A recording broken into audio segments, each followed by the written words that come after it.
Bakit ba sa tingin ninyo kailangan itong 14th month pay? Una sa lahat, kapos naman talaga ang kita ng mga manggagawa sa NCR. Kahit tayo ay nag-increase ng minimum wage, na 695 na tayo sa minimum wage, pero ang cost of living for a family of 5 ay nasa 1,200.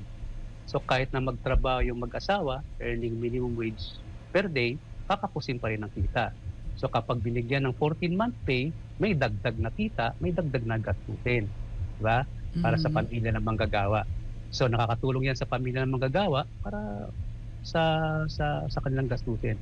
Pangalawa, sinasabi ko nga, dahil ginagastos naman ng manggagawa yung 14-month pay, 13-month pay, diba? Tutulong yan sa ekonomiya natin sapagkat kapag merong disposable income ang mga manggagawa, maging economic stimulus yan sa ating ekonomiya. Tsaka ano po, Sir Rene, no? Matagal na ho no? Yung presidential decree noong 1976 pa.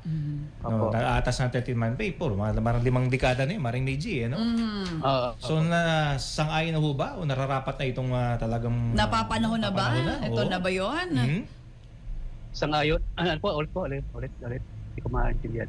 Nararapat na ho talaga, no? Kasi 5 dekada na rin ito mahigit. 1976 pa yung 13-month pay na nag-aatas o bigay. Opo. O nga, batas na yung 13-month pay. Yung 14-month pay naman, hindi naman bago yan.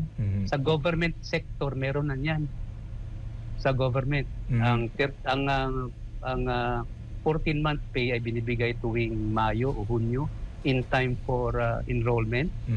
Tapos, ang 13-month pay, binibigay ng December bago mag-Pasko, in time naman sa Christmas season. So yun ay mga tulong sa mga manggagawa at kanilang pamilya sa gastusin nila sa edukasyon at gastusin sa Christmas season, yung 13-month pay. So magandang panukala yan.